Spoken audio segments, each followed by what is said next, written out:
there's a great opportunity because obviously there's a lot of complementary industry operations that can take place within ASEAN. Because you can look at it from 2 points of view.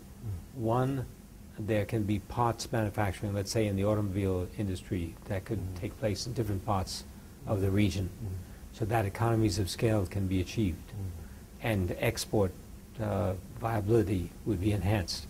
That's one side. The other side is that the market itself, with free trade agreements being signed by all of these countries, you will be able to expand the total market size, which will be very, very beneficial for various countries in the region. So I would say the opportunities are quite good. It's in both the real sector and also the capital markets, right? And then, of course, in the capital markets, I foresee going forward more linkages between the stock and bond exchanges in the region, so that it's quite possible for you to be able to buy a Singapore stock or Indonesian stock in Thailand, or a stock from the Philippines and Indonesia and so forth. There'll be agreements reached among these exchanges. So what about Thailand? Because some investors concerned more about the water resource management that many people are very low confidence on that. Do you think that the investor will return to Thai market again?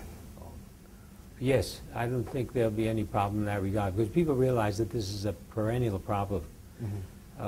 I was here in the 60s and they were talking about water management. It's a very difficult problem because you have to redirect whole rivers, and that it's a huge infrastructure challenge. And I think it will be attacked more aggressively this time. I think they will move towards more aggressive management to prevent this, or at least to minimize this in the future. And so which sector that you think is the potential, is the very good sectors to invest here in Thailand? Right now, of course, the most interesting would be oil and gas, and second would be banks, the banking industry, and then going further forward in the future with the expanding consumer market, with per capita income moving up, with the new wage bills being passed by the Parliament here to raise the minimum wages, then consumer spending will increase. So companies that are oriented towards the consumer would be very interesting. And for the banking sector, some analysts concerned very much on the Bank of Thailand will implement the fee, more fee on the banking sector to pay the FIDF debt, to pay the debt that occurred on the last crisis. And what do you think is quite significant, or just a few amounts on? It's not that significant, because if you look at the overall debt to GDP ratios, and the general economic health in the country is good. There's not much worry about the debt.